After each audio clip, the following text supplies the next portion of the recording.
You're listening to The Skeptic's Guide to the Universe, your escape to reality. Hello and welcome to The Skeptic's Guide to the Universe. Today is Wednesday, September 25th, 2024, and this is your host, Stephen Novella. And joining me this week are Cara Santamaria. Howdy. Jay Novella. Hey, guys. Evan Bernstein. Good evening, everyone. And we have a special guest, Andrea Jones-Roy. Andrea, welcome back to the SGU. Thank you so much. Hi, everyone. It's always great to have you Andrea. on. Great to be here. Always love hanging out with you all. Now, Andrea, you are a political scientist, right? It's true. Yes. So this must be regrettably a really busy time of year for you. Yeah, I was thinking about it. I was like, this is maybe my, Evan, you can tell me if I'm out of bounds here, but maybe my tax season. It only comes every 4 years, unlike Evan's, which apparently is every year, according to the IRS. But it is very busy. A lot of people want to know what's going to happen, and unfortunately, I don't know. So I'll just get that out of the gates right now. You don't know what's going to... Then how do you call yourself a scientist? I know. Yeah. I know. How is this a science that you come with absolute certitude? What's going to happen? 40%, that's the answer. I won't tell you of what, but that's the definite correct answer. The answer is 3. Yeah, for sure. No, Next it is. question. It's also a time when everyone claims to be a political scientist. I don't know if there are times, Steve, when people claim to be neurologists. Maybe if they Oh, yeah.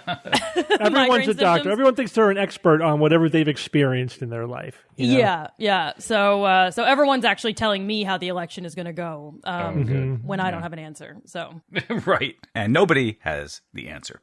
right. What And yet- irritates you the most? What does the media get wrong the most? Well, I think it's, so I was speaking at a conference a couple of days ago, and they referenced politics and said, don't worry, we're not going to argue and scream. This isn't politics. And what gets me angry is that politics doesn't have to be screaming, and political science is certainly not screaming. We're a bunch of nerds looking at spreadsheets about people participating in politics. But generally speaking, this idea that because it's politics, it has to be an angry fight really stresses me out. And a lot of what I love about political science is, yes, there are things to be angry about. There are real world ramifications that I personally, as a human, am furious about. But there's also a lot that we can do to kind of take a bigger picture and say, well, what's actually working and what isn't working and how can we improve things? And, we can talk, even if we disagree about our political views, we can actually have conversations. And it really frustrates me that people assume that you can't. And it wasn't that long ago that people who disagreed with one another could, have a conversation. Right. It's easy for me to say that. I haven't spoken to someone I disagree with vehemently in a really long time. So I haven't. I've had pleasant conversations with people on the opposite end of the political spectrum from myself. Just agree that that's what you're going to do. Right. I mean, and this is also, again, the hardest part maybe about being a political scientist right now is trying to be trying to separate my partisan identity from my work as a scientist, right? Yeah. That seems like How it would do be you? tough. Yeah. It's difficult. Yeah. One thing that helps is that my particular area of research is about China, and I have less personally at stake. Obviously, we all have things personally at stake with what China does and how they behave and the decisions they make, but it's less. It riles me up a little bit or a lot less than, say, a particular governor doing something that I find to be egregious. Andrea, I'm sorry, for clarification, are you talking about Chinese politics or how China influences U.S. politics? I'm talking about Chinese politics. I studied Chinese media specifically. Oh. Which the United States media, I haven't studied this. This is not my scientific take. This is my citizen take. The U.S. media increasingly looks like just two Chinese medias fighting each other. But, insofar as you have media outlets that roughly say what the government or the party talking points are. Yeah. Yeah, but this time of year is very hard to separate those two. I mean, in the United States for many years, it's been hard to separate those two. I have some friends who study professionally things they care about personally. So I do a lot of, I'm very interested in things around, capital punishment and abortion access, but I don't research that. And part of the reason I don't research that is I don't think I could be a particularly good scientist from an ethics perspective. But I have friends who do manage to do that, and it's hats off to them. Yeah, right? Yeah. Andrea, do you know, a lot of information comes out of the U.S. government about what the government is doing. Yes. And, there's just endless debates online on whether or not that data is trustworthy. Do you have any opinion on that? Is there any insight you have about that? Do you mean jobs data or crime data that everyone... Yes, all those statistics, yeah. Well, Jay, I'm so glad you asked because I'm actually launching a new podcast. I did not plan on plugging this, but I have a podcast about data and where it comes from. And a couple of the episodes are specifically about data from, let's say, quote unquote, the government. And I guess there is no real answer in the sense that each one of these data sets, whether it's jobs or crime or inflation or whatever, comes from, of course, imperfect series of sources, of methods, of collection, of ways of reporting and ways of aggregating it. I mean, crime data is very, very messy and very difficult. Like a crime takes place. That doesn't mean a number shows up in a spreadsheet. It has to go through a lot of people with a lot of different incentives in order to end up in that spreadsheet, for example. But I don't, and the jobs data is revised and half the country decides that means you throw away all the data. And I think the whole thing is talked about in a frustrating way because all data is imperfect. And basically, if the data is pointing in a direction that my political side likes, then we say, yes, it's government data. We believe it. And then if it's pointing in a direction that my political side doesn't like, we say, see, there's an error. See, they issued a correction. See, they revised these numbers. See, this was wrong. And the real answer is that, and you all know this, is that like any piece of data, any study, there are going to be errors in it. We're going to update it over time. We're going to learn more and we're going to collect things better. And so the entire conversation, some of it's right and some of it's wrong. Generally, I'm inclined to roughly take seriously the broader trends. I don't think it's useful to argue over whether the increase was 0.01 or 0.02. I don't think that matters, and I think it's way too noisy to say anything specific. But we can say things like broadly, some evidence is coming out that like murder went down in 2023. I don't think we can say much more than that as far as like specific percentages, but I am relatively confident in that particular claim, but I wouldn't say much more than that. And we definitely can't say anything causal about any of this stuff. Yeah, I mean, just in general, when you hear job statistics and you hear, you read about economic information, there's information that comes from the government, but then there's economists that write about it. Right. And, even though that they have their internal debates, there is somewhat of a consensus of what's going on and what the truth is. Right. And I just find it very challenging to convince people who don't like the results of that data that, this is the data. This is how we judge presidencies and bills and all that stuff. This is how it's done. Like how else can you do it if you're not looking at data that's coming from the departments that are spending that money and running these projects? You're absolutely right, Jay. And I agree that, you can't just ignore data that you don't like. And frankly, President Trump, when he was president, made the point of, if we stop measuring, giving people COVID tests, the COVID numbers will go down, is the perfect illustration of the fact that what's in data and what's in reality do not necessarily track exactly correctly, right? We would have still been having COVID even if the numbers went down because we weren't testing. But you're absolutely right. I mean, there are measures that we all sort of roughly agree on. So take something like GDP, right? It's a measure of productivity in the economy, and it measures, the US GDP versus Canada's GDP per capita, all those things. It's a very messy, very imperfect, rough metric, and it goes up as horrible things like terrorism and natural disasters can cause GDP to go up. And so we can make claims that indicate health of the economy that maybe under the hood really aren't. But it's still a useful piece of information, and it's one that has some consistency from quarter to quarter, year to year, decade to decade, roughly. So we can still learn things. My friend Drumel, who is a journalism professor and a researcher on polls at Columbia University, basically put it well to me the other day. He was like, we can learn from data. We just can't worship data. And I think that's a really nice way to summarize it. The problem, is that people pick on the one problem they have and say, therefore we throw it all away. Or I agree with it, therefore we say data is capital T truth. And both of those interpretations are incorrect. Yeah, so in other words, like all of science. Yeah, right? Exactly. We talk about here. All the time. And this makes our messaging as skeptics and science communicators very, very difficult because, as you say, all data is imperfect. Yes. And we just went through this, on just very simple question. What's the effect of net metering on? I'm not going to talk about this again. Don't worry about it. I want to hear it. Our email box is full of it. It ultimately came down to do you believe the studies or not? That's what it came down to. And of course, they're not perfect. So you can say, but this is all the data we have, and this is basically what it shows. And on the other side, they can say, but that study was done by a proponent of solar power, so I don't trust it. And this study was done by a utility, so the other side doesn't trust it, or whatever. Or you could just say that they're, I just don't believe it because it doesn't match what I want to believe. So it's true pretty much of everything, Right. What I love, though, is when people argue against, because data come in different forms, right? Like we were just talking about all the different ways that something can be measured and all the different ways that something can be interpreted. Huh. Yeah. I would say the same thing about demographic data, but I think that demographic data in some ways is like a different animal. And I love it when people just argue against demographic data in such a passionate way. And that's always amazing with me, just like these claims that are data-less. And if I just repeat it enough times, somebody's going to buy into it. No, you can say anything, and this is true with any field as well. Politics gets us really riled up, but it's true anywhere where, the kind of louder and more with certainty you say a number or a result, the more people are inclined to believe you. And unfortunately, most people aren't reading original studies and they aren't looking at data and they haven't been trained in data literacy or critical thinking, and they don't all listen to your podcast. And so really we just go off of what political scientists and many people call elite cues, which is this guy is the one I trust, therefore I'll believe the numbers he says. And so if someone in a debate says this is happening and that's happening, then I'm going to believe them without questioning it. And then what was the point of the research? And this happens outside of politics too. Like I'll do a research project and show the results. And then, even when there aren't political stakes, people are just like, nah, I don't like it. And so you just dismiss the whole thing. Okay.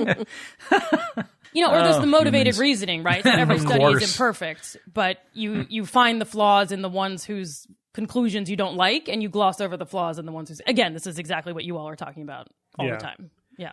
Human brains. Because no scientific study is perfect. Exactly. So if you want to find fault with it, you can. Yep.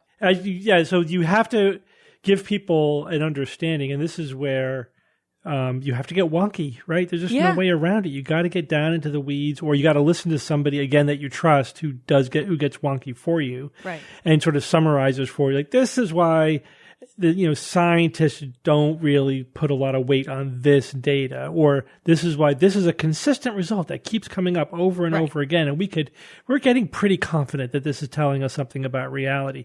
Right. But people don't like talking in those squishy terms. No. About it could be true, it probably true, whatever. They want more absolutes. And it's just so much simpler just to listen to the guy that, agrees with your tribe, And Kara, you tell me, I'm probably going to get this wrong, but then you get the dopamine hit or the adrenaline hit when they say something that makes you outraged or makes you scared or makes you whatever. And so you listen to it from like a salivating dog, Pavlovian kind of way too. And Steve, you're right. I mean, humans are bad at interpreting and making sense of things like probabilities and confidence intervals and uncertainty under the best of circumstances. And nothing in our media environment right now, between social media and headlines and 24-hour news and sound bites of presidents saying wild things in debates, nothing about that lends itself to thoughtful discussion of these things. And even when I'm teaching it, and maybe this is just a fault on my teaching, I have 14 weeks to help students think probabilistically, and I don't know that I succeed. It's not intuitive per se, unless you've really had a lot of exposure to it. And even then you kind of have to be thoughtful, because we just want certainty, I think, as people. Yeah. Well, and we only have so much brain power, right, to devote to these kinds of questions in our lives. We're all doing a million other things at once. Yes. How much effort and time can a person reasonably put into this? Well, it depends on if it's your job or not. It depends on if it's your job, but for the majority of people, it is not their job. It isn't. Yeah. No, I agree. It's like in medicine, we spend 8 to 10 years teaching students how to think probabilistically in very complicated and nuanced ways. It's hard, and it's hard to get it right, and you fall for a lot of pitfalls because you're dealing with kind of several layers of things. On the one layer, our brains are good at some things and not good at other things, like statistics were terrible. And then on the other side, we also have motivation not to be good, not to be good at thinking when it doesn't lead to conclusions that we like. But I do think, I don't want to give the impression that we're in a business as usual kind of period in American politics. I don't think that's what you're saying, but I want to give that impression because there are degrees. If there's motivated reasoning, then there's motivated reasoning. I mean, there is what we would call spin, right, where there's a core of facts and both sides try to spin reality and emphasize the facts that they prefer, etc. And then there's gaslighting, right? Then there's like an order of magnitude where you just chuck out reality and substitute it with a complete and utter knowing fabrication. These are not equivalent just because they both have a strained relationship with the truth. There are orders of magnitude difference between these kind of levels of behavior. And don't you agree that we're in Yes. This, not saying this has never happened before, but we're in a period of time that is different than it was certainly 20 or 30 years ago.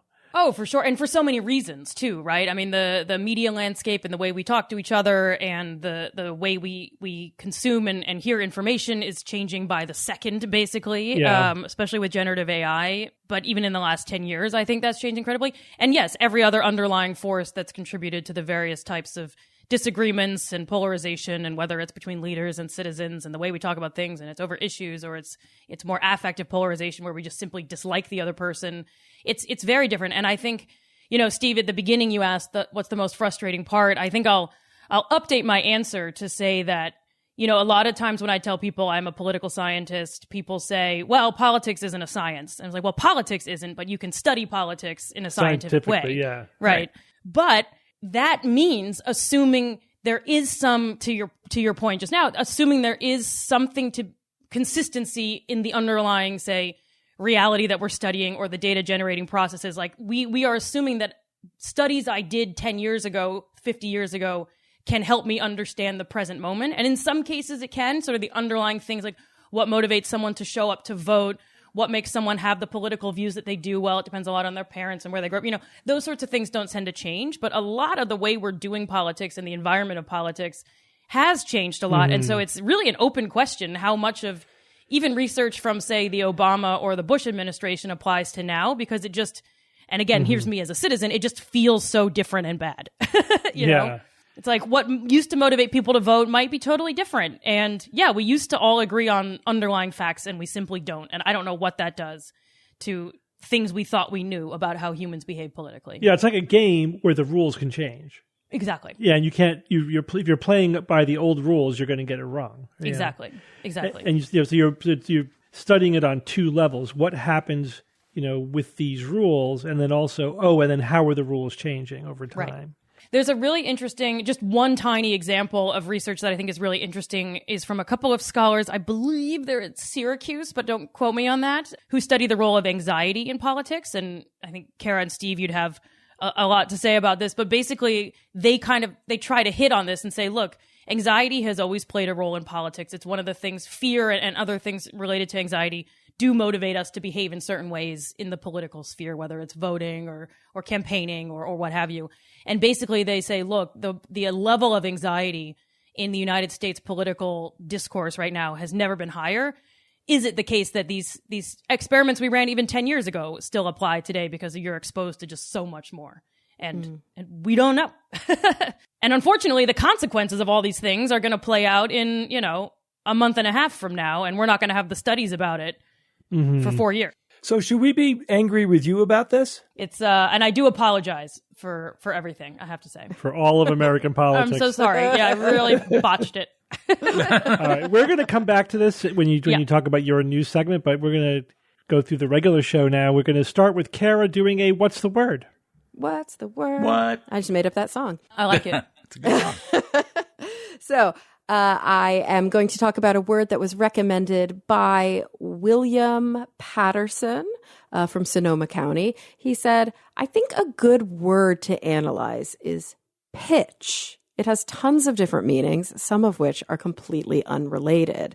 And you are right, William. I don't think we will have time to talk about every single definition of the word pitch.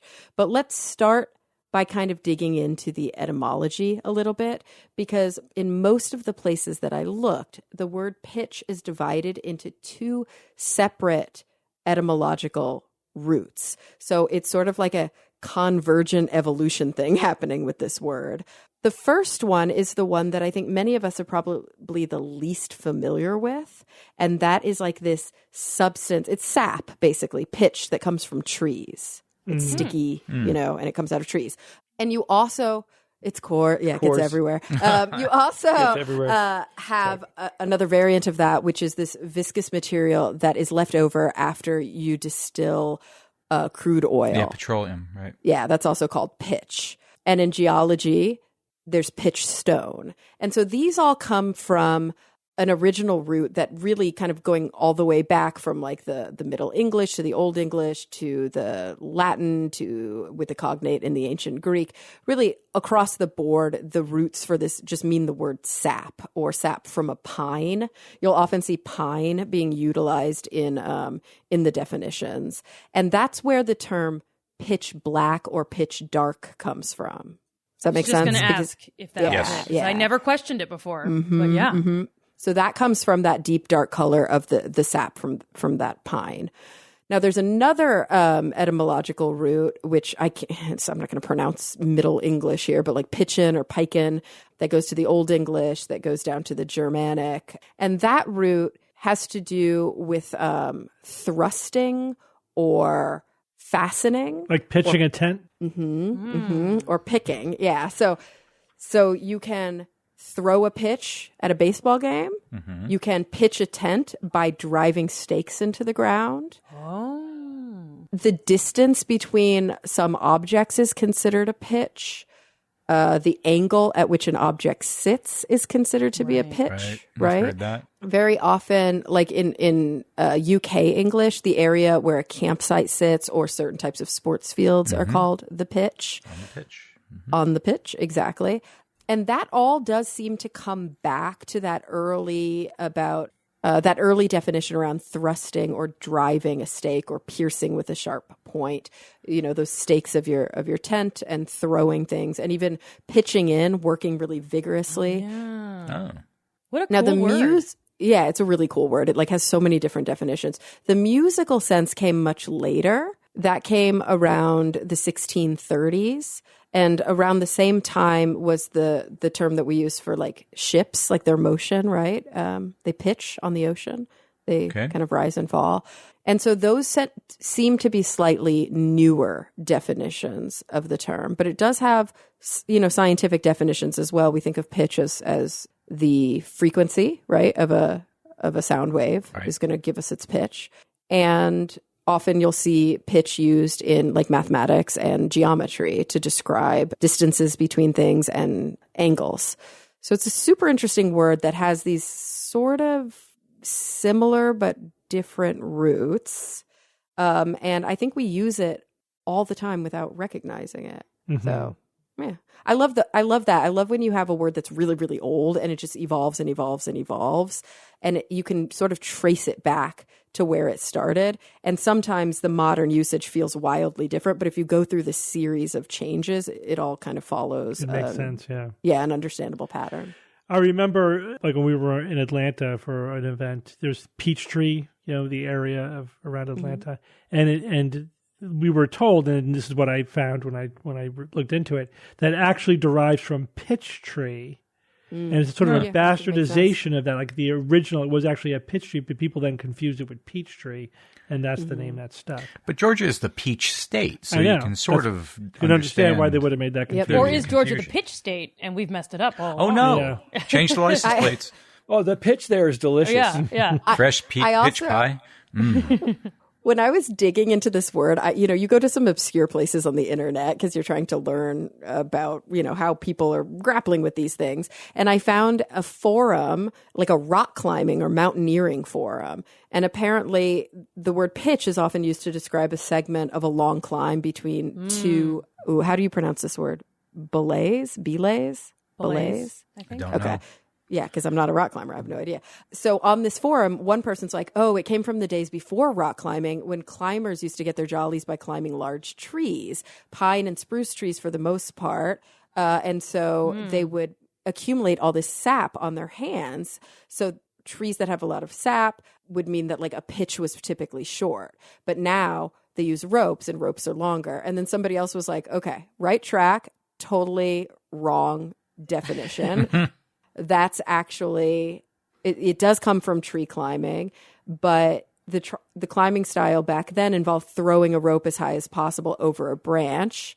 and then going up that way. So they would measure the height of a tree by the number of times they had to throw or pitch the rope to get to the top of the tree. And they're saying that's where the word pitch comes from. And then it devolves into them arguing over which one is an urban legend. So classic internet.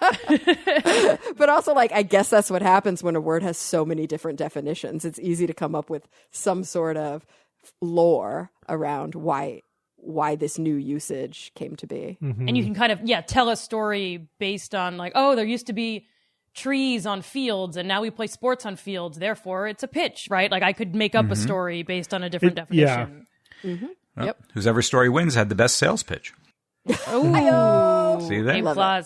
All right, Jay, tell us about preserving the human genome forever. Oh, thank goodness. All right. So, I mean, this one's cool, but it's also kind of strange. So scientists... That's kind of our sweet spot, Jay. Cool but strange. So some scientists at the University of Southampton developed this very awesome way to store the entire human genome on a 5D, right? It's a 5-dimensional memory crystal. You can think of this as creating a backup of humanity in case something horrible happens, right? Zombie apocalypse, whatever. I mean, your imagination could take you to the places that would end humanity. So the crystal it's coin-sized and it's made from fused quartz. And the really amazing thing is that the storage crystal is designed to last billions of years. That's a long time, guys. It can withstand pretty extreme conditions, right? It can handle cosmic radiation. It can handle pretty severe impact forces, wild ranges in temperature, like from freezing to over 1,800 degrees Fahrenheit. What would that be in Celsius, guys? It's hot. It's very hot.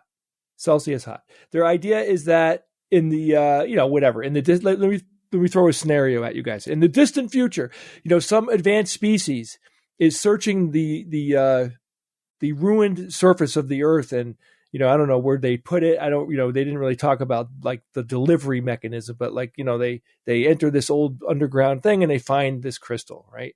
And that crystal will have the information. So whatever these robots or advanced species are, they could recreate humanity. Pretty weird, right? That's strange if you think about it, from different perspectives. But, the technology is awesome, right? So it's a crystal.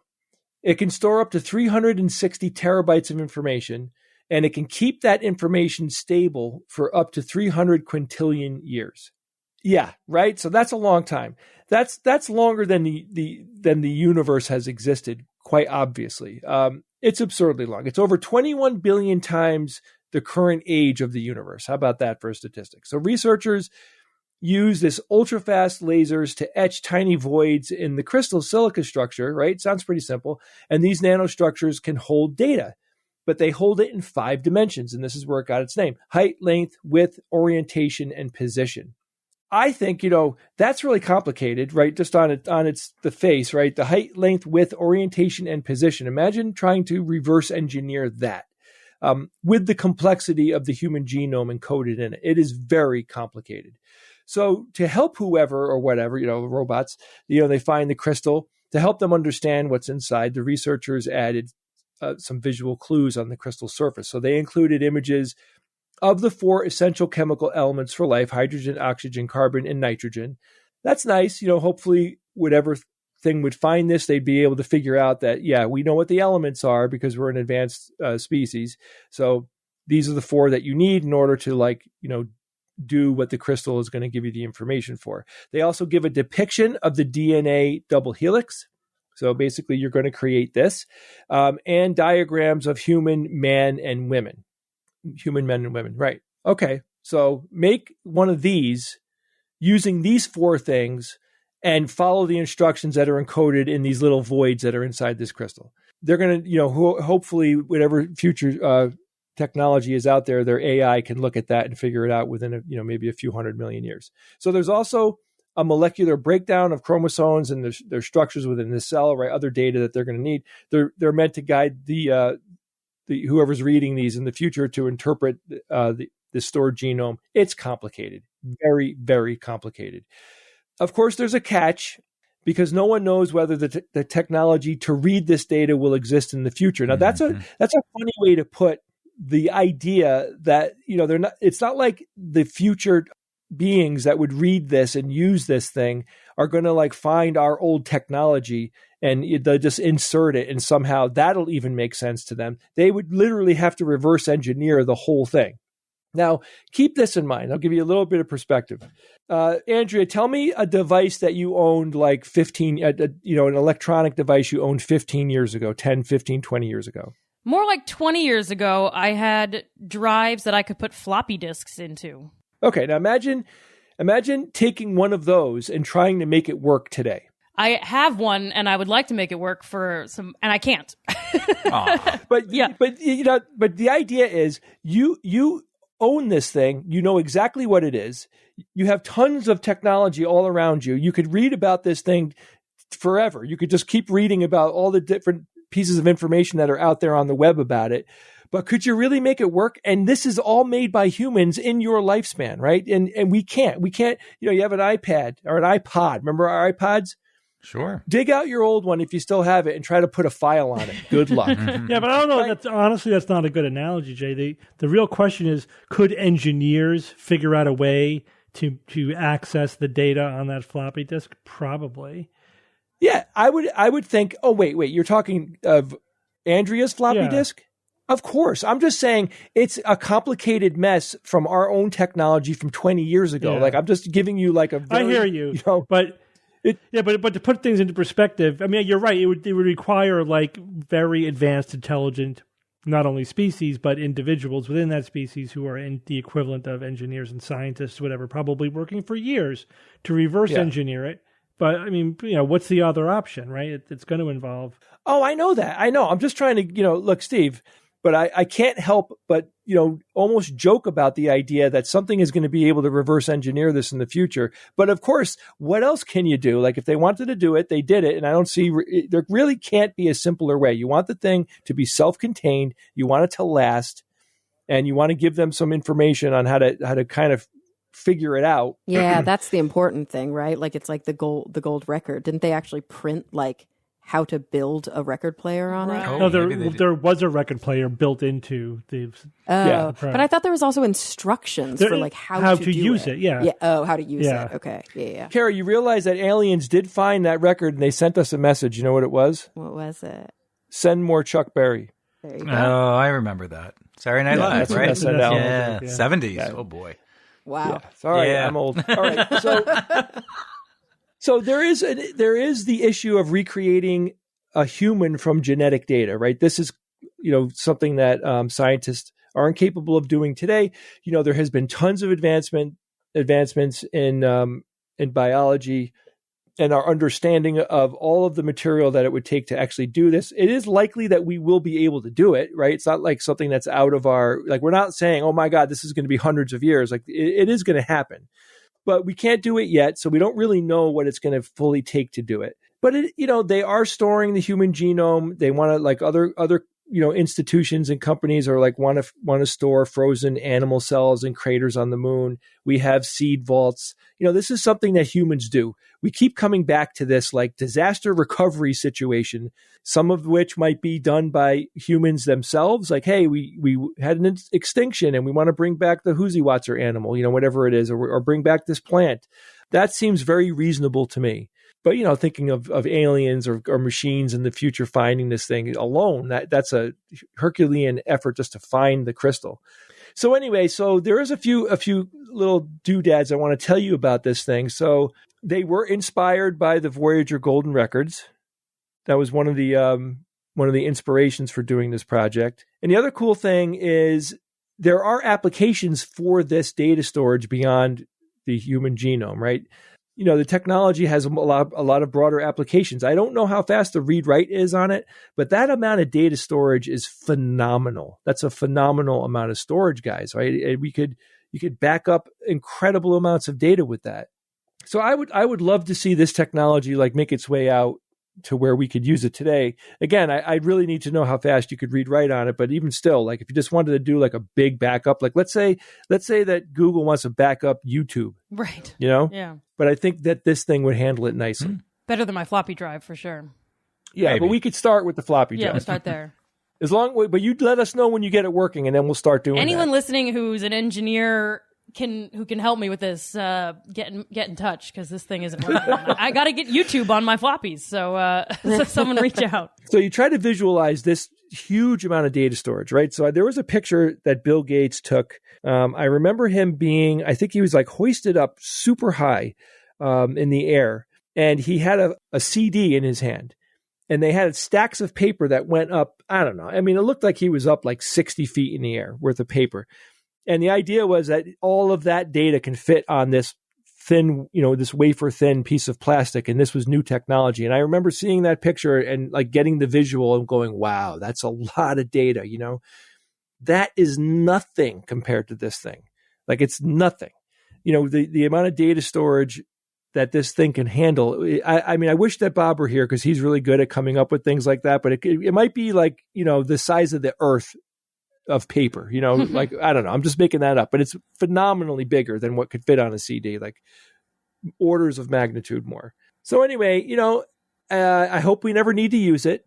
I hope it doesn't have to be used. But, the way things are going here with the politics in the U.S., we probably do need this. Check in again in late November and let's see. Yeah, I'll see you in November. Now, you bring up an interesting point about our human obsession with making sure that we'll last beyond our own lifetimes, right? I mean, humans having kids, but it's got to be this like deeper evolutionary thing, right? Like you said, with the putting animal cells on the moon and storing seeds, like we are obsessed with it. Is it just evolution? Is it that simple? No. I'd like to think 100% it's not. I mean, I would think it's probably likely that it's a combination of things. I mean, people want to preserve their cultures and their societies and all this stuff, like it's kind of cooked into human psychology, I think. Yeah, but it's also reinforced. Sure. But again, it's the nurture of nature, like it's probably both. I also think it's a little bit of projection because, I mean, imagine how cool would it be if we found a time capsule from an alien civilization that had massive amounts of data on it. We would of course launch a project to try to figure it out, to try to reverse engineer it and try to see what kind of information is in there. Contact. I think we have we have a sense of history, and talking to history, in the future, preserving knowledge for later, partly because we wish older civilizations had done it for us, Right. Sure. Yeah. They were so lazy back then. Mm-hmm. Right? All right, Andrea, we're coming back to you in political science.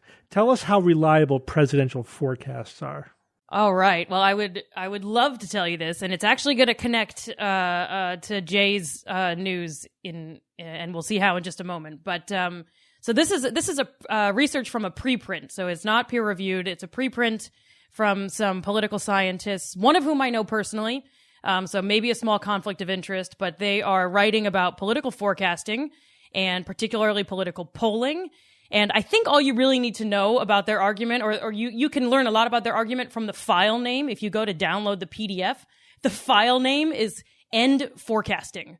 And so that's kind of going to be the whole punchline. I got to start using more fun file names is one takeaway. But so they are taking on the polling industry and a lot of the claims from pollsters and polling aggregators about how accurate they are and how useful they are. And the other conflict of interest to share is that the big antagonist they have in this research paper is Nate Silver, and I also worked for Nate Silver for a year and a half, so this is like watching my two quantitative parents fight, I guess. And so basically the thrust of this research, and a lot of political scientists are skeptical of political forecasting, including me.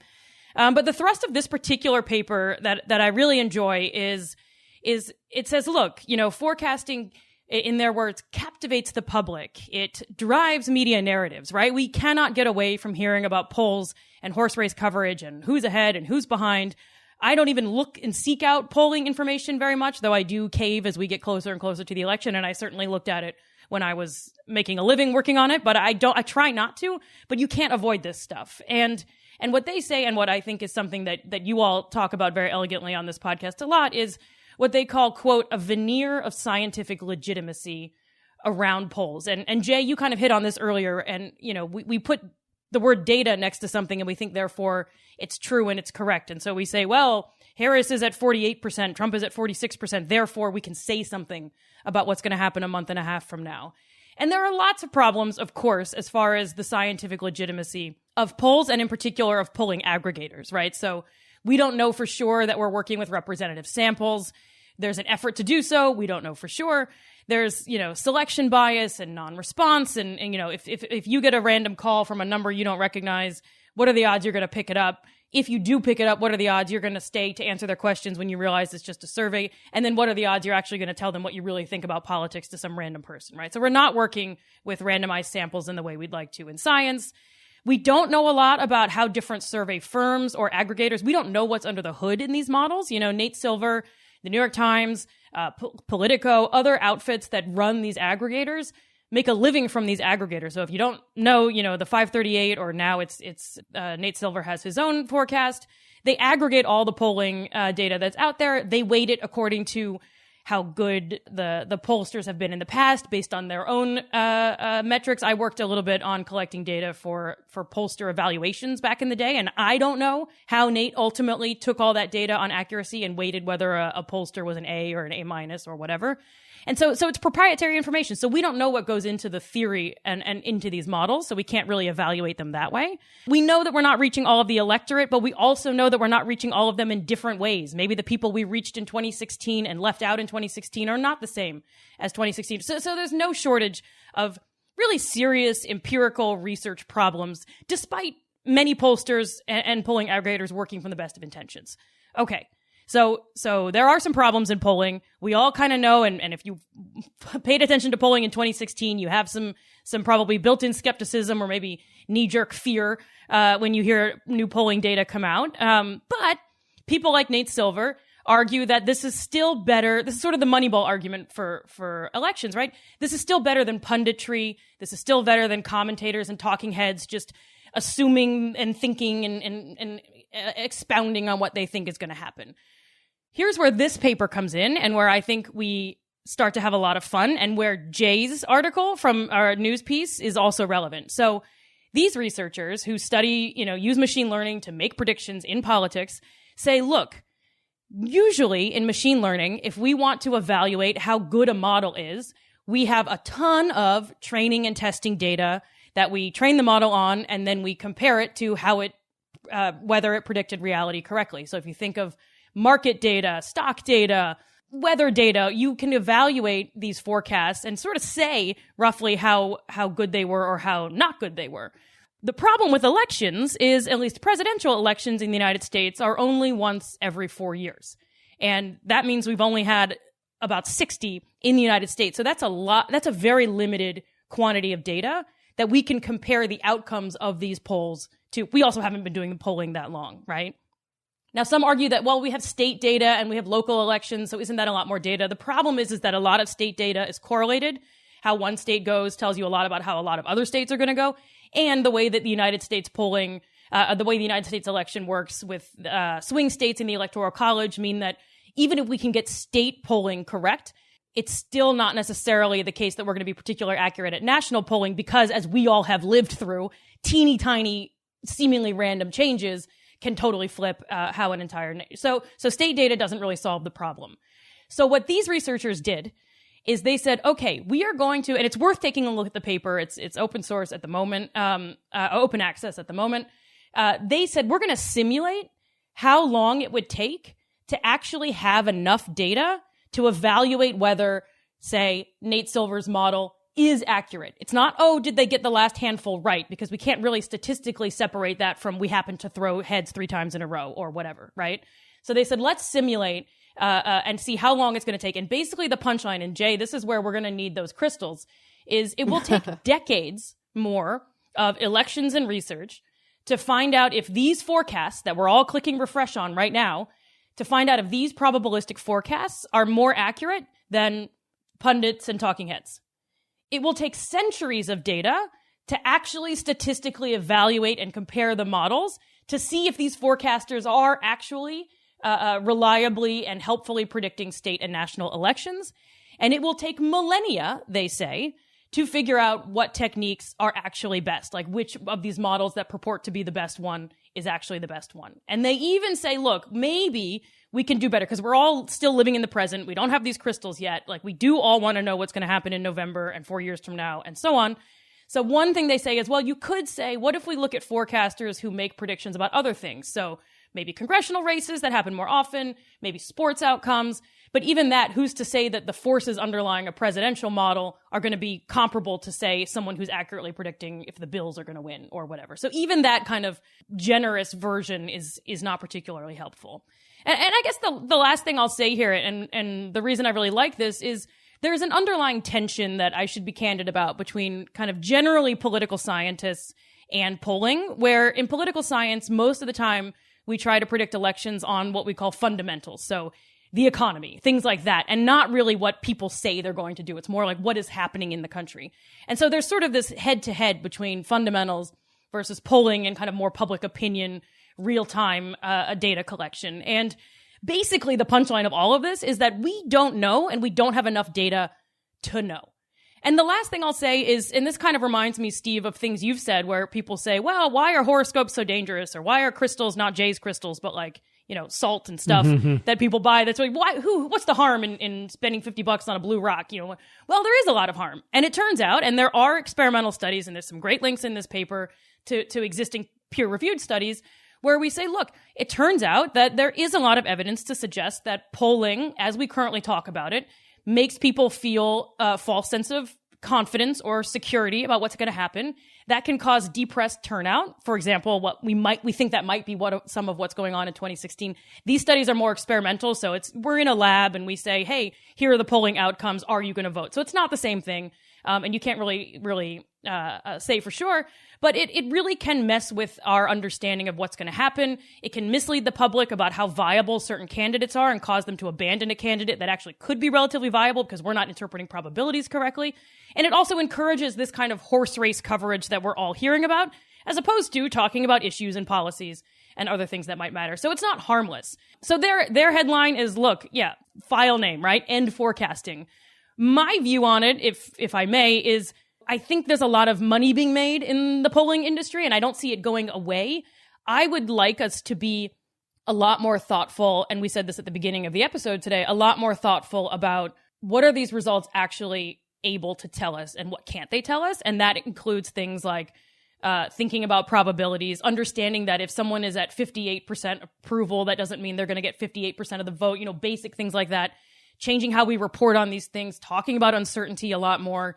And I think, instilling this kind of doubt, but it's not the same thing as saying, oh, polls are wrong or polls are right. The punchline here is we don't know, and we don't have enough data to scientifically know. So it's some information, but to this moment, we don't know if it's better or worse than a coin flip or a pundit. And Andrew, are you distinguishing polling data from forecasting? Because polling data, every time I read a poll, they're like, this is a snapshot of what people are saying right now. This does not predict what's going to happen in the future. These are two different things. That's true. So the polls are the data that go into the forecasts, right? And that's a fair distinction. Yes. Yeah, but you could say like the poll is the poll, and a poll. Yeah, I agree that again, the more I read about it, it's like, oh yeah, the answer rate on this poll was 1%. Yeah. It's like, so it's really telling us almost nothing. Right. If that's just telling us who's willing to answer the poll, not. I mean, that's probably overwhelming any other factors in there. Right. But then the forecasts are based. But the forecasts are based upon that. Yeah. The forecasts are based on those, and then they're based on other things that are added in around, the forecaster's own assumptions about how, different demographics are going to show up and how much it's going to matter. And there's and the problem is you're always looking through the rearview mirror because you're saying, oh gosh, we really underestimated how Trump voters would turn out in 2016. So now I'm oversimplifying, and this isn't quite how it works, but now let's overestimate how likely anyone they're going to turn out. But then it's like, well, who's to say that this election is going to operate the way from the past? And so we're kind of this jerking around to read through. But we also, and this is what this article is saying, is we don't know 2016. There were pollsters, in Nate Silver's defense, he was more accurate, closer to, more conservative on Hillary's likelihood of winning than many other outfits. But we don't know what was going on in that model that needed to change, right? Or what we were missing, or if it was absolutely correct. And that was the percentage. And we just saw the outcome that was slightly less likely, which is totally reasonable. So I wonder if this system, is inherently unpredictable, or if it's just, an order of magnitude more difficult than the tools we're using right now. And I wonder what if, again, we seek AI and supercomputer simulations on this. Could we do 1,000 years of simulations and test our models that way? Or is it just only real world data is really going to help? I mean, I think there is a version of the world where you could put all of that in. What I genuinely don't know, and again, this kind of goes back to where we started this conversation, is what's going to happen in the underlying data generating processes. Like if politics continues roughly as it is now, or it has been for the past, say, 8 years, then we could probably simulate a whole bunch of things, and we could maybe make some claims with enough computational power and AI. But, you know, it's sort of the equivalent of someone in the 1960s trying to get right what's going on here. And I don't want to use this term lightly, but you know, it's more chaotic system than anything else, where teeny tiny little differences can lead to wildly different outcomes. Right. And so it's hard to me. It seems hard to imagine, but I'm open to it. It also reminds me of Psychohistory from the Foundation series. Yep. And I mean, Donald Trump is the mule. Right. Yeah. I mean, he is. This random factor that nobody could have predicted that changes the rules. Like you talk about the fundamentals. The fundamentals are meaningless when you have something like this going on. Right. Yes. You don't know that it really tells us anything much. You know, not enough to predict. You know what's going to happen. Right. I mean, and that goes back to, Steve, to your distinction there between polls and forecasts, which is like the polls, there's information in the polls, and the best way to look at them is with a lot of skepticism. There's all this selection bias that we just talked about. There's very low response rates. There's all kinds of things. We don't really know the methodology, all this stuff. But if you look at the overall suite of the polls and look at them in aggregate, set aside forecasting, just sort of look at the snapshots that we're getting, the stunning thing is that Trump's approval rating does not seem to budge, or Trump's, I'm planning on voting for Trump, doesn't seem to budge no matter what's happening. And that just would not happen 10 years ago, right? A president, Howard Dean, yelled the wrong way and we never heard from him again. Right. You know, I know. It's amazing. Different world. Yeah. Right. Lots of theories about why that's the case, but I guess can't get into that right now. Go into that deep. Yep. But I think it's an interesting area of, I think it's worth trying to study politics and these sort of squishy or more complex things through these empirical tools that we have. But we also kind of see these spin-offs like pollster and forecasting generating this sense of false security or false certainty. And I think that it's worth doing the science, but not when you're not careful about it, the science becomes pseudoscience. Mm-hmm. All right. Thanks, Andrea. Sure. So are you guys aware that we're having a myopia epidemic? Ooh. Oh, why does that happen? Is it contagious? Really? What could possibly be causing that? So what percentage of the world do you think has myopia? 25. Me. I'm going to say 30. I like Jay's answer. I think it's higher than that. Let me think. All the people that wear glasses, how many of them are like under 45, 50? The aggregate polling on this, Steve, says about 12.3%. I'm going to say it's higher than that. The I think turnout of people with myopia in the next election. It's 35.81% in 2023. It was 24% in 1990. So it's gone up from basically 25% to 35% over the last 30 years. Is it really, though, or are we just diagnosing kids younger? So, that's always the question, right? Is it an artifact or is it real? We talked about this with ADHD. I think it was just last week. And it's real. It's an absolutely real increase. It's not an artifact of diagnosis or changing the definition or whatever. It's really happening. What's interesting is that it's continuing to increase, and there was a recent paper, which is what prompted this discussion, that estimates that by 2050 we'll be at 40%, although other estimates put it closer to 50%. Imagine half the world being myopic, basically, at some time after 2050 is sort of the consensus of opinion here. Now you say, wow, but there's already parts of the world where it's higher. In China, it's already like 70, 80%. Wow. So what's funny is that, like, if you go back to the 40s, 1950s, the typical stereotype, right, of somebody from China was you would draw, it was somebody with those small round glasses. That's because there was so much myopia, and that was a very common style of glasses that they wore. So it was actually real. You know what I mean? It was a stereotype, but it was based upon reality. But what was the difference? Sorry, back then, what was the difference in the number of people in China versus the U.S.? I don't know what I mean. So in the 1950s, like in the U.S., it was 2-3%, and it was already in the double digits in China. It was already 20%. So it went from 20% to like 80%, but we were at like 2-3%, and now we're at 24-25%. But why do I feel like screens are going to be the a factor here? And I also think we cannot say that we can say it's a real phenomenon now, but I don't think we can say that the 2 or 3% of Americans who wore glasses for myopia in 1950 were that we were catching all Americans. Were we screening for vision? Yeah, so that's a good question. Like when because the thing is we do screen children in school for myopia, for eye problems, for vision. Tests, and that goes back at least to the 50s and 60s. I took many eye tests. I was in school. screened. So I was screened in the 1960s. I was checked for scoliosis. Yes. I remember that test. Yeah, and they used to do lice checks too. So so it goes back to some time like that. Certainly goes back to the second half of the 20th century. How far does good data go? I don't know. That's a little bit harder to say. But a lot of the studies that I was looking at starts to track it in 1950. So I'm assuming that's when they started getting good data. So but certainly in the last 30 years, we have pretty consistent data, and there's a steady trend of increasing prevalence and incidence of nearsightedness, of myopia. So this is a physical problem with the eye, right? I mean, in myopia, the eye is too elongated, and so the image gets focused too far forward, like in front of the retina, which makes it hard to see in the distance. So that they're hence nearsighted. So, what do you guys think is causing it? Well, it sounds like screens are a factor. So Evan thinks it's screens. I mean, I would think that's potentially a huge factor. I mean, I know like the reason why screens affect you that way is because you're focusing too close for too long. Mm-hmm. I don't know. I mean, the other thing would be what? Diet?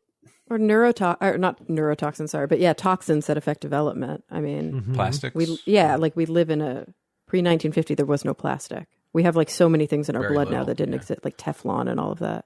Okay. I'm going to go with, I'm with you all on all of those. And I'm going to say maybe it's like we stopped thinking of people with glasses as less attractive. And so we're all marrying each other with glasses and we're reproducing with myopia now. It's no longer like evolutionarily disadvantageous. Yeah, assortative mating.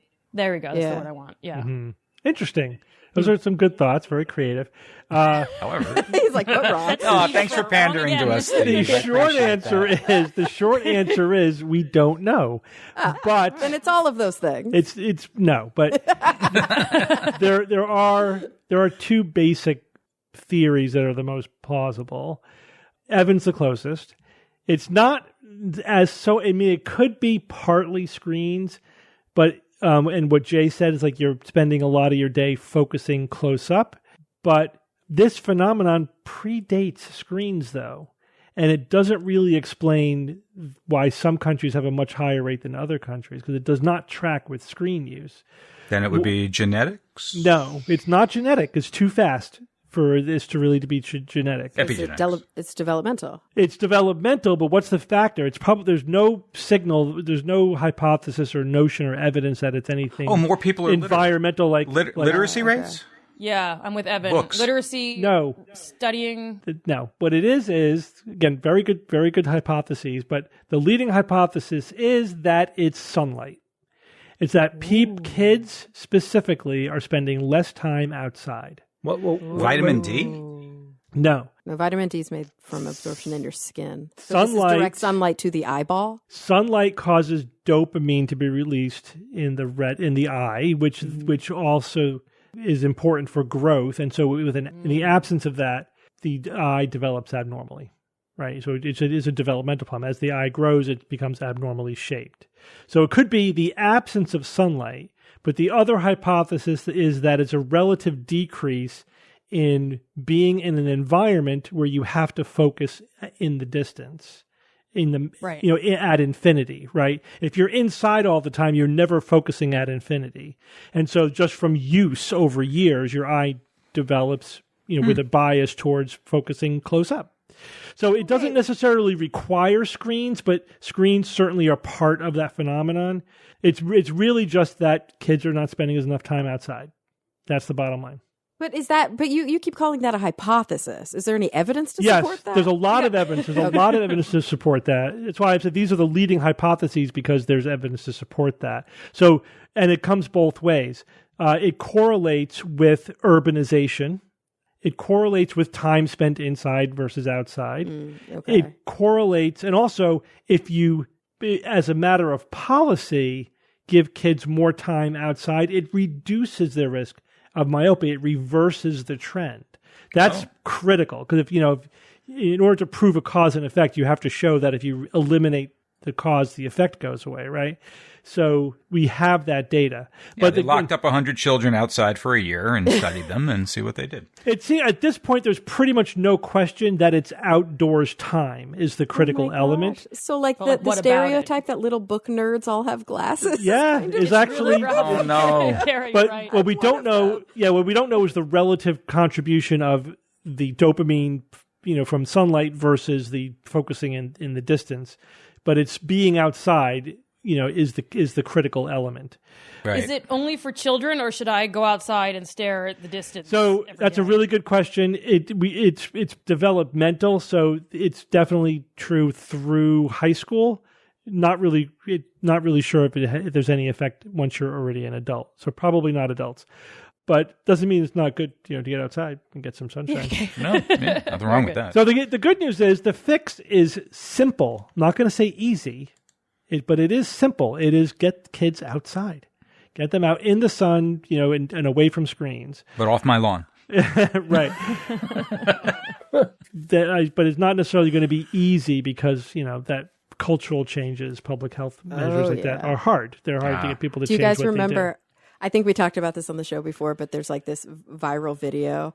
The dad's in the kitchen doing dishes or something, and the kid's outside the kitchen window, and he's like, "Can I come in yet?" And he's like, "No, you're grounded. Stay outside. I just want to come inside." Totally reversed. Yeah, like go play. What am I supposed to do? I don't care. Yeah. Oh. I don't want to see you till supper. Yeah, that's amazing. I mean, when we were kids, we spent the entire day outside. Oh, that was it. Saturday morning, 7 a.m. See you for lunch. Thanks. Same for me. Out. They didn't know where we were. Right. Yeah. I mean, my kids, recently, in the last few days after school, they've been asking me to take them to the park, and I'm thrilled. I'm like, you want to be outside? You got it. You can stay there as long as you want. The problem is we have shifted to a screen culture, and it is so deeply embedded now. I mean, last year I decided that I was not going to use my phone as much as possible, and I did it for about 5 or 6 months. I was not looking at the news. I was mostly off of my phone, and I creeped all the way back to a massive screen addiction again. Mm-hmm. It just happens. I don't even know it's happening. And all of a sudden I'm like, I can't sit without looking at a screen. I have to tell myself, you're okay. You know what I mean? But it's again, crazy. as we've said previously, it's probably a better approach to not try to minimize your screen time, but to maximize your not screen time. Yeah. Mm-hmm. So say I'm going to do some activity that gets me outside, take up gardening, or whatever, or go play catch with your kid outside. Just do something that has to be happening outside, especially in the sunlight. Go for a walk. Yeah, go for a walk. Just do something. If you exercise outside versus inside, do something where you're getting more sunlight. There's also lots of evidence that, Americans generally are undersunned. We do have relative vitamin D deficiency. And also, contact with green spaces is psychologically healthy. Yep. And so that also means that, again, this is a big problem of urbanization. And the reason why China was probably had such a big problem is because of their rapid urbanization and their population growth. These are just lots of people crammed into cities. Right. So that's why there's such an epidemic there, especially, but this is happening everywhere. So having green spaces in cities, more parks, more, and school time should incorporate, outside time as much as possible. Classes outside, recess outside.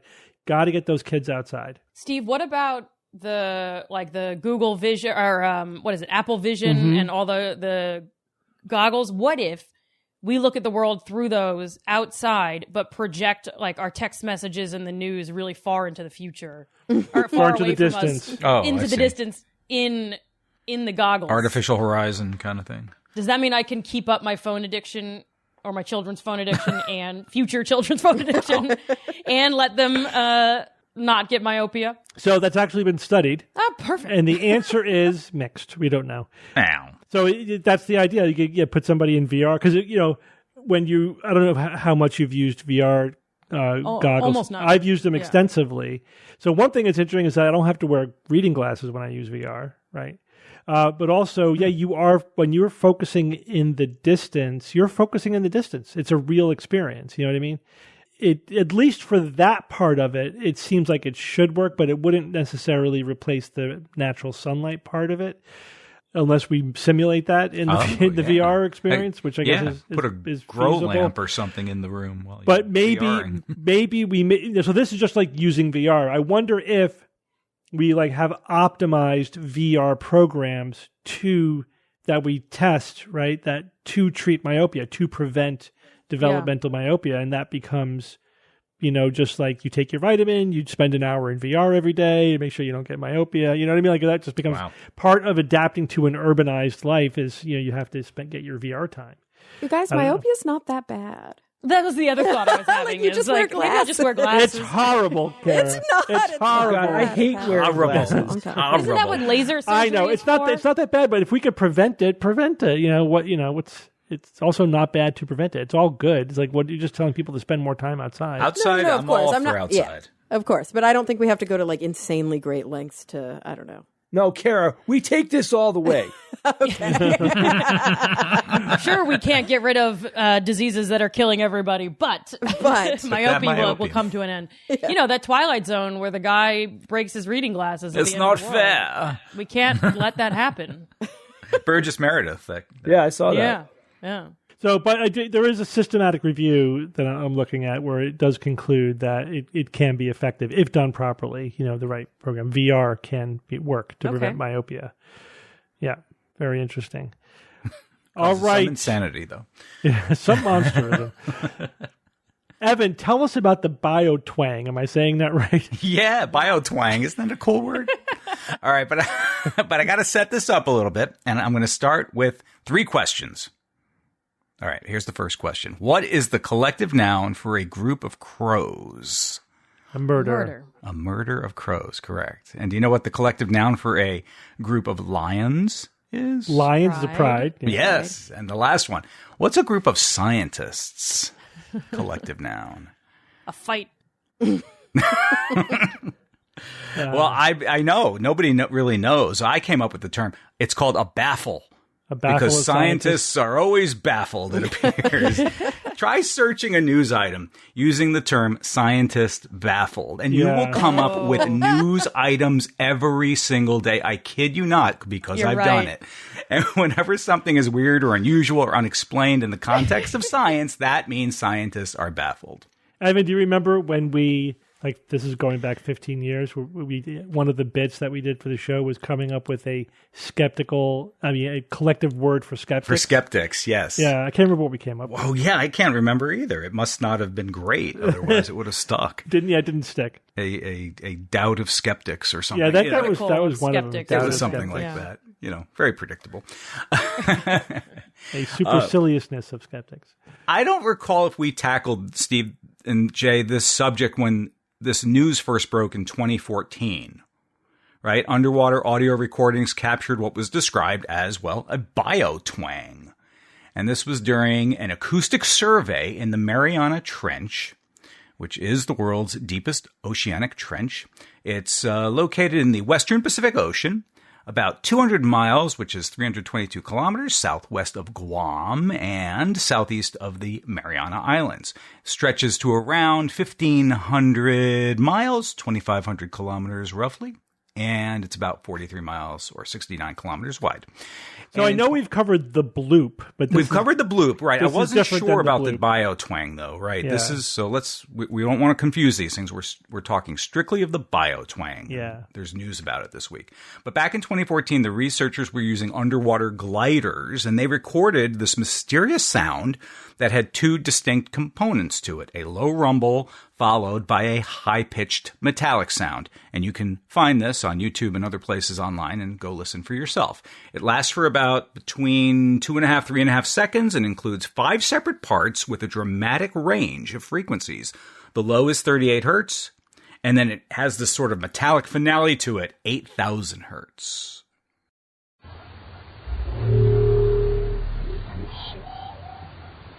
And this, at the time, had scientists what? Baffled. Yep, what the heck could be causing that kind of sound in that area of the ocean? And apparently there were no other recordings of this noise to compare it against. Was the noise artificial, human-made noise, or was it something living? Large mammal, whale or something? Was it a kraken or a leviathan? Maybe it was one of those frozen aliens delivered by Xenu 75 million years ago to Earth on a Boeing DC-8. No, that's Scientology, that's folks. Scientology. That is actual. That's, yeah. So, but, so they were baffled for a while. 2016, though, a scientific paper was published in the Journal of the Acoustical Society of America. There's a new one for me. Authored by researchers from the Cooperative Institute for Marine Resource Studies at Oregon State University and the National Oceanic and Atmospheric Administration, in which they reported the low-frequency moaning part is typical of baleen whales, and that kind of twangy sound that it makes is really unique. We don't find many new baleen whale calls. Okay, their team analyzed the sound, and they found it was similar to what they had called the Star Wars sound. A call produced by the dwarf mink, or minke, M-I-N-K-E, dwarf minke whale, a type of baleen whale that lives in the northeast coast of Australia near the Great Barrier Reef. Okay, so geographically, that checks out. They said the species is the smallest of the baleen whales, and it doesn't spend much time at the surface. Okay, so way down below. It has an inconspicuous blow and often lives in areas where high seas make sighting difficult. But they call frequently, making them good candidates for acoustic studies. So that was their suggestion at the time. However, they didn't really have a sighting or something to corroborate this. It's just really a theory that they're putting out there, but it would seem to be reasonable. But they also said there might be some complications with that theory, because baleen whale calls are typically heard in conjunction with their winter mating season, but this Biot Twang has been recorded throughout the year. So, okay, there's an inconsistency. They needed to study this some more. So yeah, 2016 scientists were maybe less baffled, but still baffled because they couldn't definitively say that this was a whale. More evidence was needed. So fast forward to now, this week's news item, update on the Biot Twang, and I think we can now say the scientists are even less baffled than before, because the study has revealed the exact origin of the Pacific Ocean's mysterious Biot Twang noises, emanating from a whale called Bride's whales. That's BRYDE''S, Bride's whales. And it has a taxonomical name, which I can't pronounce. Balaenoptera edeni. I like it. Yeah. I will say, Evan, or I might ask the group. Sorry, I've waited so long. Is that a New England pronunciation of baleen? Oh, no, that's an Evan pronunciation. Oh, okay. I'm just making sure. No, I have my own dialect. I was like, maybe it is. I'm just a weird Texan, but I've always heard baleen. Mm-hmm. But maybe some people. I've heard baleen. I've heard baleen. Oh, but I say baleen. I'd never heard baleen until Evan just said it. But it works. Yeah, it's fine. We've got all three. I didn't even Totally connect works. it to baleen, even though it's about whales. So. I'm gonna present a scientific paper to the whaleologist community, and you should and offer it up as a correction. So, but in any case, these bride's whales, they are using the call to locate one another, what they describe as a giant game of Marco Polo. That's what the researchers said. So basically the whales are playing games with us, and we primates are scratching our collective heads while the whales are making fun of us everywhere. The new study, it was published, a week ago tonight, and it was in the journal Frontiers in Marine Science, where they proved that the bride's whales were making the noise thanks to new artificial intelligence tools, which were able to sift through over 200,000 hours of audio recordings containing various ocean sounds. They suspected that the bride's whales were behind the Biot Twang. When they spotted, here we go, they actually found 10 of them swimming near the Mariana Islands, and they recorded 9 of them making this distinctive noise. So here we go. That's better evidence for us. From, Ann Allen, the study's lead author. Once is a coincidence, twice is a happenstance, 9 times, though, definitely a bride's whale. They conclusively proved that they were the ones making the call. The team matched the occurrence of the noises to the migration patterns of the species as well. And that meant sorting through, years of audio recordings captured by monitoring stations all across the region. And the study also found that the Biot Twang could only be heard in the Northwest Pacific, despite bride's whales roaming across a much wider area, suggesting that only a specific population of bride's whales are the ones making this specific noise. So there you go. Scientists, for the most part, are now no longer baffled in regards to the Biot Twang. I'm going to notice scientists being baffled every day. I think you obviously looked into it, but I can't believe how I've missed out on years of being baffled. Political scientists are baffled. Oh, we're baffled. I tell you what. All right. Thanks, Evan. You're welcome. All right, Jay, it's Who's That Noisy time. All right, guys. Last week I played this noisy.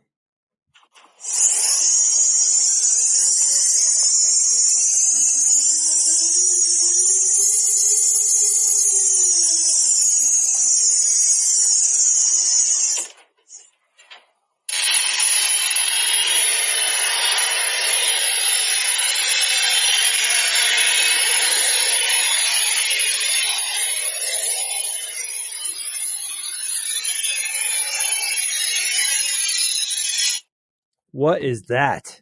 Any ideas, guys? Attack of killer mechanical hornets? I don't think we can beat that. Okay. It's a combination dentist drill and slot machine. I mean, right? there's so many things in there. I know it could be so much. It's so cool. I know because I know what it is. When I listen to it back now, it feels right, but there are so many other things it sounds like. All right, so the listener named Keely Hill wrote in. Keely said, "Hi, Jay. The second part of this reminds me so much of cutting wrapping paper. I guess it's some machine advancing a big sheet of paper and then cutting it." I thought that was a really good guess. It's not correct, but there is a paper cutting sound in there that I detect as well. Listener named Tom Heimbrock said, "Hey, Jay, long time, first time. I think this week's noisy is an acetylene torch being turned on, then lit." I don't hear that as much. I thought that was interesting, though, that you thought that it was like, that pressure sound of the fire happening. That's interesting. Another listener named Christian Schmidt said, "Hi, Jay, I think this week's noisy is a bearing being spun up by an air compressor and then released." I've heard this, and it is an interesting sound to hear, and there is a little bit of that in there, but that is not correct. Ben Long wrote in, said, "Vibes, Jay, this week's noisy sounds like a laser cutting tool spinning up and then beginning to cut, possibly through a sheet of metal." Yeah, and there is that white noisy sound in there of that. That is not correct, though. And let me give you one more guess. This comes from Dave Siebler, and Dave said, "Huge fan and longtime listener, first time guessing. This sound reminds me of something I watched explaining how coins were made at the mint."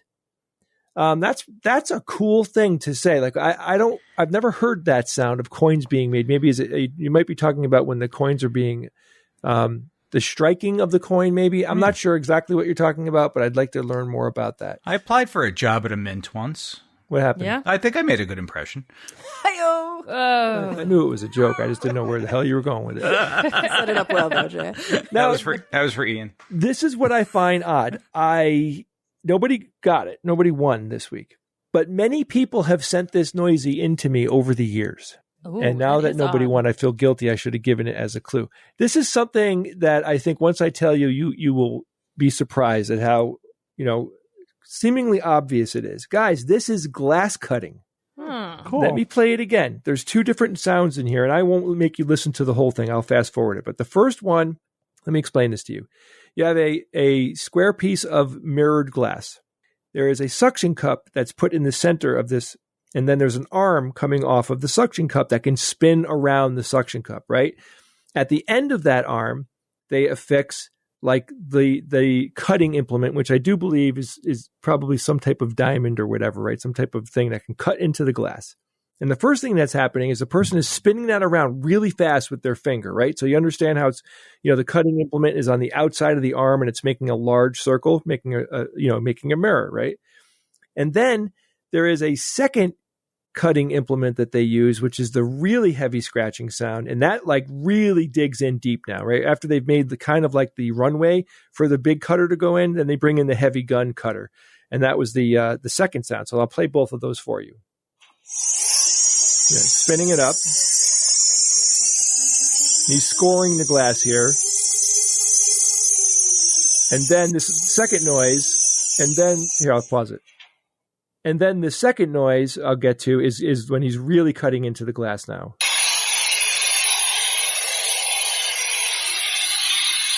And after that process, the person doing it then kind of picks up the whole square piece of glass and just breaks off the outer part to reveal the circular mirror that's been cut. Really interesting. And it's done by hand, and I wonder today how much of that is still done by hand versus, is it done by machine? I would just imagine that it's been all automated at this point, but it's a really cool thing to watch somebody do because it's a very specific process that they're going through.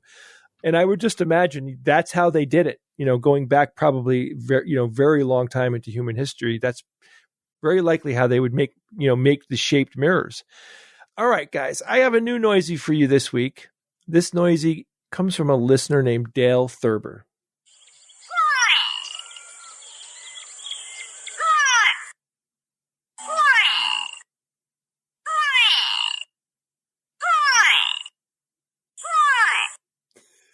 Jay. I know, Evan, I thought of you. Jay. I thought of you, Ev. Stop it. That can't be the noisy of this week. I heard it, and I'm like, Evan and I are not going to be able to not laugh when we hear this. It's such a weird sound. It's a 12-year-old kid trying to act like an 80-year-old man going, meh. And I can't wait for you to hear what it is because I just love it. I love everything about it. It's a great noisy. If you think you know what this noisy is, and if any of these things, if you found something cool and you want to send it to me, you can email me at wtn@theskepticsguide.org. Steve, so much to talk about now because we can't go long without filling up our calendars with tons of stuff. So you can purchase tickets to both our Washington, D.C. shows right now. So we will be having a Private Show Plus on December 7th. That starts at noon. The Private Show Plus is a live recording of a full episode of the podcast, which you'll be able to sit there and watch us do it. And then during the last hour, you get audience-only content. We have a ton of fun doing this. George will be there with us. We really hope that you guys can join us. And then that same day, at 8 p.m. that night, we are running our Skeptical Extravaganza of Special Significance. This is a stage show. We have been doing this show for about a decade now, and we absolutely love it. We get tons of great feedback about the show. We demonstrate all the ways your brain can fool you. We also have several improv comedy bits, music. There's a knife fight. It's crazy. You guys have to come check us out. You can't miss it. Go to theskepticsguide.org. That's theskepticsguide.org for more information, and you will see buttons there for the tickets. And 1 week from today, I will announce on the show, you will be able to buy tickets to Nauticon 2025. This will be the weekend of May 16th. It'll be actually Thursday night, the 15th. We'll be doing the VIP, and then Friday and Saturday, that's the 16th and 17th, we will be doing the conference. We had an amazing time last year. I know I've been talking a lot about this, so tickets will be available next week. All right. Thanks, Jay. All right, guys. Well, let's go on with science or fiction. It's time for science or fiction.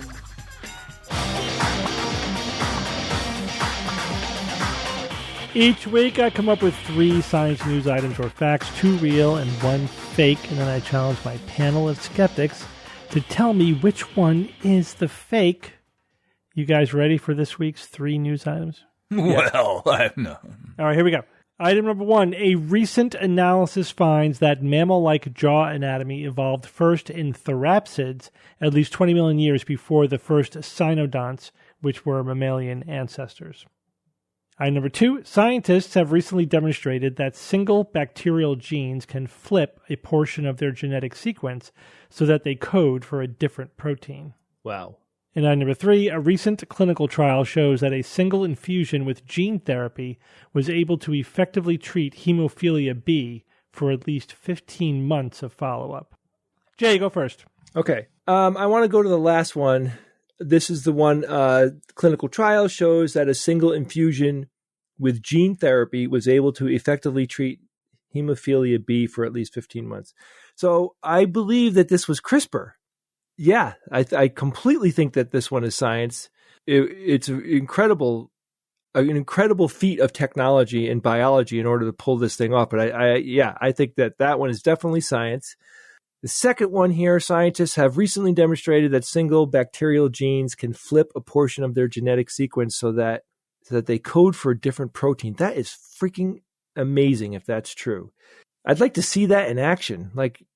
So Steve, is this what do you call the part that is, kind of splitting the DNA and then there's another part that copies it, right? You're talking about they're actually flipping it there mechanically? You're talking about transcription and translation? Yeah. Those little biological machines that manipulate your DNA, right? Mm-hmm. Are they mechanically flipping it?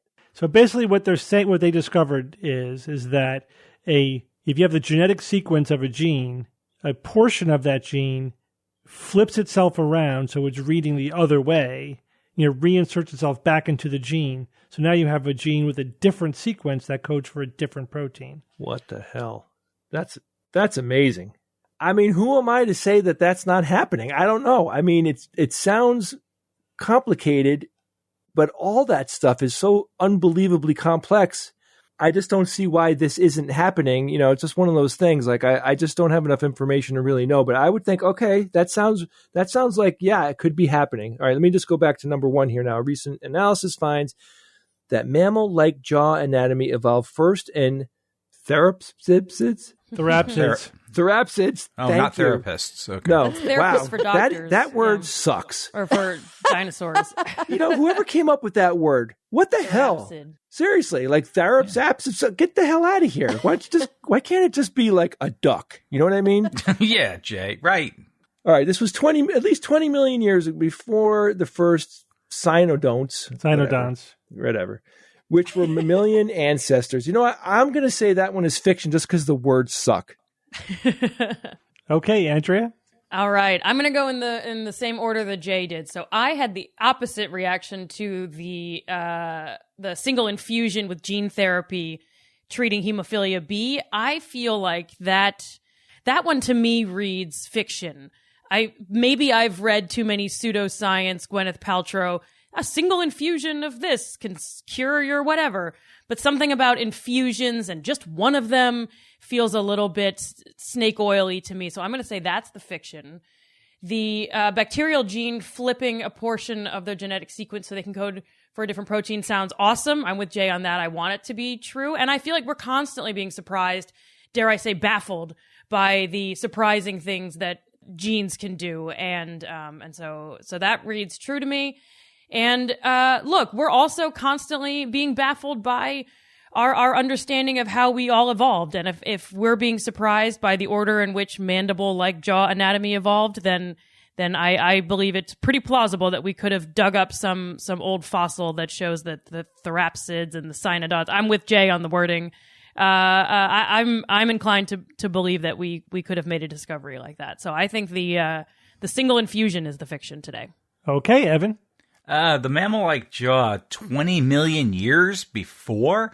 That's a lot of time on that scale. That one seems extreme. Jay, that was the one you went with fiction, right? Yes. Yes, because having to do with the words and pronunciation. No, I mean, I legitimately don't think that one is it. Whereas the next one about the bacterial genes, oh boy, single bacterial genes can flip a portion of their genetic sequence so that they code for a different protein. Yeah, okay, that's remarkable in itself as well, but I think, sure, they were able to make that happen. I don't have a problem with that one. The last one, and Andrea, you're saying the one this is the fiction, the one with gene therapy and... I'm saying that's a fiction, yeah. Hemophilia B for at least... Yeah, because you said it's a single infusion. That does seem unlikely. And then the other part of this, that it lasts for at least 15 months. So there's two components there where it could be wrong. So I'm oh boy, this is a tough one. Which one? 20 million year jaw or single infusion and 15-month follow-up? Boy. It's a flip for me. I'll just go with Jay. I'll say the jaw. I'm personally offended, but fine. No, it was a coin flip, and it was random. All right, and Kara. Fair. I think I'm waffling between the same two. So, which is crazy because a single bacterial gene flipping a portion of that sequence like around and basically reading the code backward and a whole new protein coming out sounds amazing. It doesn't sound like the process is amazing because bacteria swap material all the time. And I could see them swapping material with themselves. What's kind of amazing is that just a backward code would read out for a functional protein. And also that it means you have to kind of rethink the way that we talk about DNA to RNA to protein, like, because we usually think like one gene eventually is going to lead to one protein, right? So like that idea of one gene having multiple proteins that could come from the same gene is like weird, but I think it could happen. I think the two that bother me, and I don't know which one I'm going to pick, so I'm going to walk through them right now. A mammal-like jaw in the therapsids, 20 million years before the cynodonts. The cynodonts are mammalian ancestors, but therapsids are, I'm assuming here, based on how it's written, cynodont ancestors. Yes, that's so correct. It's basically, like when did the jaw start to look like a mammal and not like a fish or like a reptile? I don't know, because how do we define mammal? Everything is transitional until it's not anymore. So is it their jaws? Do jaws make mammals mammals? I guess it's some component. And then the other question is the clinical trial, a single infusion of the gene therapy. So that's very specific, able to effectively treat hemophilia B for at least 15 months of follow-up. I think that there have been multiple hemophilia clinical trials, but I don't know about like if there's a single infusion one.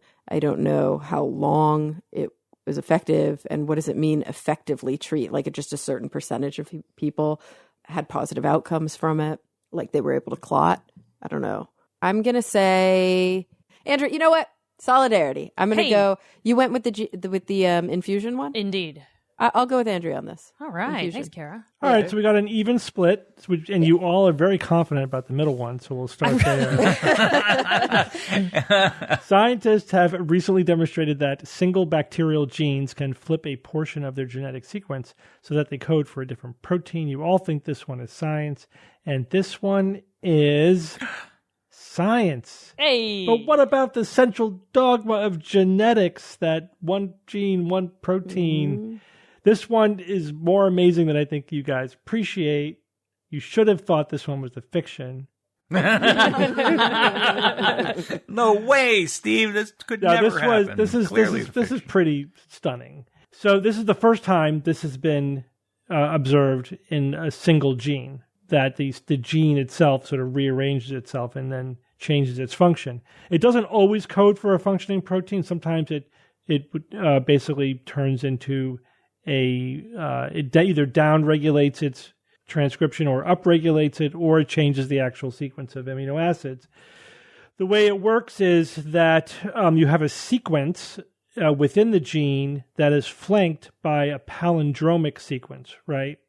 And these the palindromic sequences can flip without changing their orientation. Does that make sense? Right. So that's sort of because they're palindromic. Yeah, because they're palindromic. So that's the structure that allows this to happen. So what the scientists did was they just went through a bunch of bacterial genes looking for these palindromic, bookends, right? And then they looked at the genes that were there, and then they had to cross-reference them with all other bacteria and figure out if they could find any instances where the sequence is flipped. Now, previously they've identified, as Kara said, or one of you guys said, that these genes exchange information with other genes. Yeah, but this is the first time it was observed within a single gene. That's cool. Right, and intragenic DNA inversion expand the bacterial coding capacity. Now, that's the title of the paper. So what this means is, like, we're thinking, this bacteria has whatever, it has 1,000 genes, but maybe it can make more than 1,000 proteins, right? Wow. Because it could do this intragenic inversions to basically expand its repertoire of things that it could do. Pretty amazing. Now, I love the author's description of the process, because they, when they were interviewed, for their press release, they basically said when they first discovered this, they didn't believe it. They said, this can't be true. And then they spent 4 years trying to prove themselves wrung. Amazing. Oh, I love it. Basically That's trying to nice. figure out, all right, we clearly made a mistake. Yeah. This can't be true. So let's figure out where we went wrong. But until eventually they had to come to the conclusion that they didn't go wrong, that this is actually happening. But that's how, against what we thought we knew it was. All right, I guess we'll go back to the first one.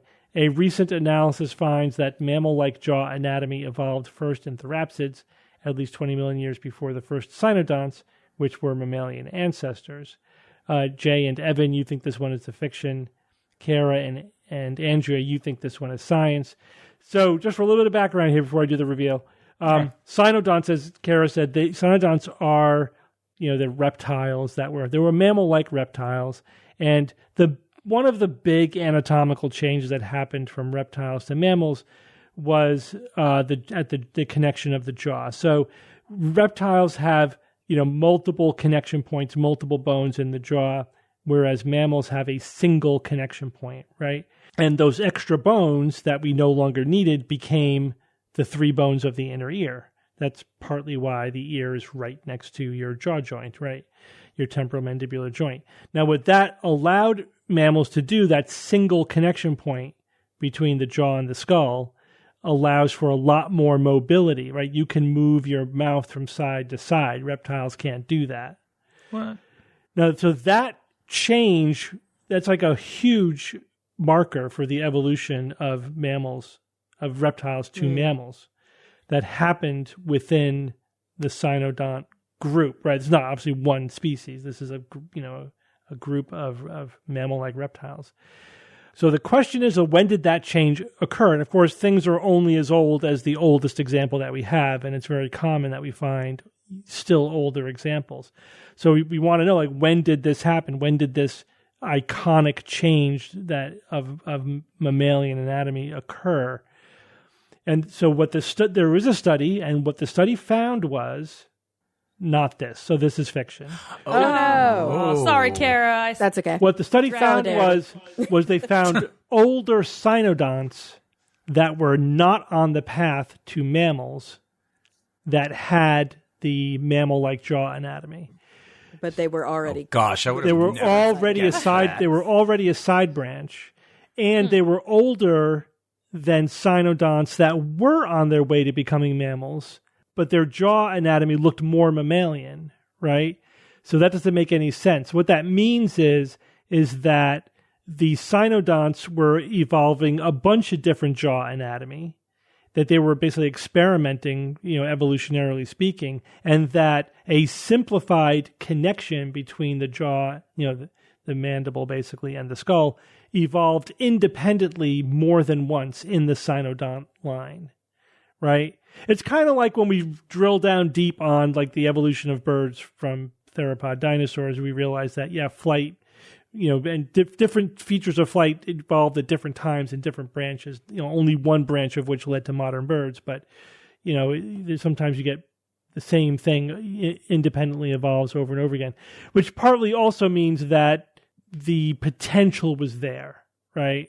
It's like it was right on the verge of this evolutionary thing. It was easy to happen evolutionarily, so it happened multiple times independently in different branches.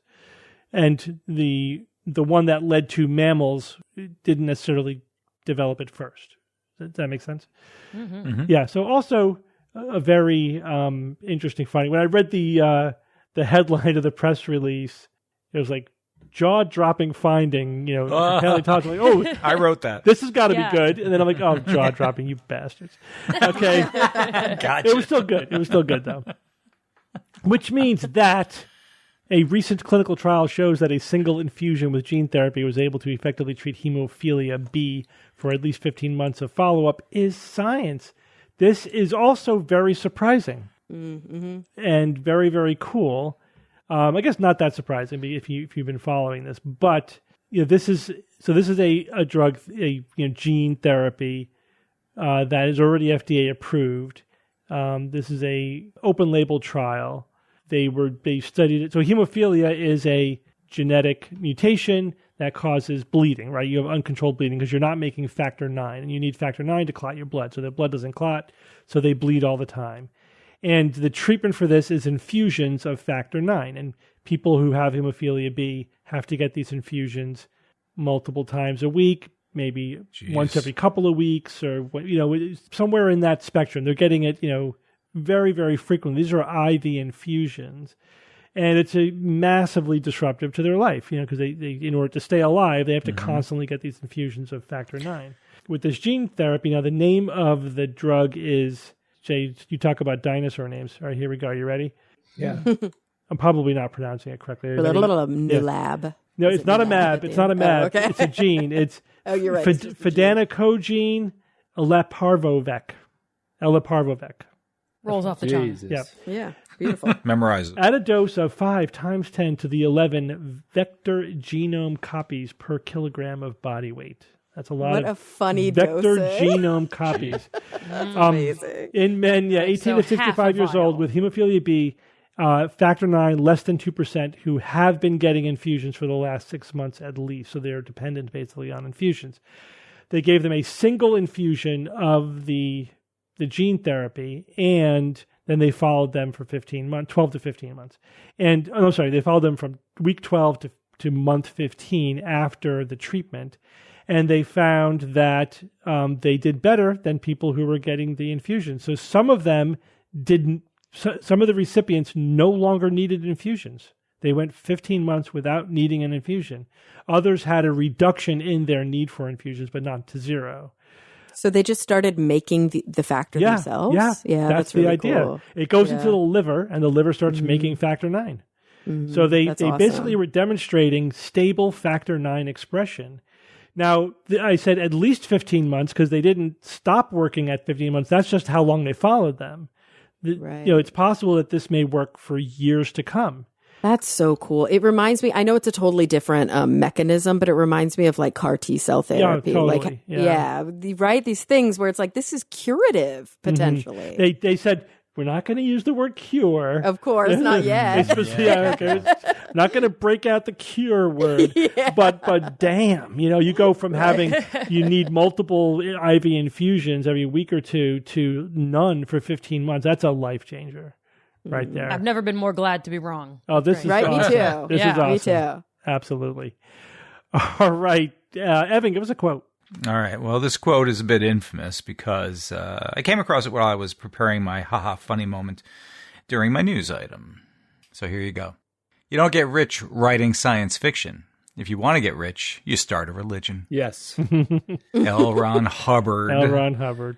Oh, gosh, that guy. I mean, does that not Basically, tell you? he announced, I'm going to make up a fake religion. But he did. He basically announced it. So does this mean Nauticon is actually a religious gathering now? Is that what we're going to I don't think so. Yeah. Here we go. I mean, at least he admitted it. He's not the first person to make up a religion for personal gain, but... Right. Yeah, I suppose so. The transparency is laudable. But Silver lining. When did he say it? He said it during a meeting of the Eastern Science Fiction Association in 1948. Yeah. Is apparently when He basically was a failed science fiction writer, right? I can't think of this guy. I cannot think of him without hearing Randy tell us the story. Yeah. He goes, I met L. Ron Hubbard 2 times, and both times he was drunk. I just love that. Oh, man. I mean, I guess it just means that he was towards the cynical rather than true believer end of the spectrum, Right. He just was cynically like, oh, yeah. And specifically because he wanted the tax-exempt status, Yeah. And here they are today, tax-exempt status. Mm-hmm. Evan, can't you change that somehow? Aren't you in charge of taxes? Oh, yeah, that's right. Yes, I am. Yeah. You're a tax scientist. Let me. There you go. I like that, Ev. Hang on 1 second. Let me press enter, and it's done. Now they are taxable. Great, done. If it were that easy. If only. All right. Well, thank you all for joining me this week. Thanks, Steve. Thank you, Steve. And thank you, Andrea. Yeah, Andrea, thank you for straightening us out. We were all sweating this election and reading the polls every day. And I like hearing rationality in the discussion of politics. Just going to take it easy and ignore the polls from now on. I gotta be honest. I don't feel better after what Andrea said. I mean, it's not helpful. It really isn't. But I second Kara's message that there also is a very important place for emotion in all of this. So. Yes. Be in touch with your emotions. That's right. And express everything on the internet. Don't do that. All right. Well, thanks again, everyone. And until next week, this is your Skeptic's Guide to the Universe. Skeptic's Guide to the Universe is produced by SGU Productions, dedicated to promoting science and critical thinking. For more information, visit us at theskepticsguide.org. Send your questions to info@theskepticsguide.org. And if you would like to support the show and all the work that we do, go to patreon.com/skepticsguide and consider becoming a patron and becoming part of the SGU community. Our listeners and supporters are what make SGU possible.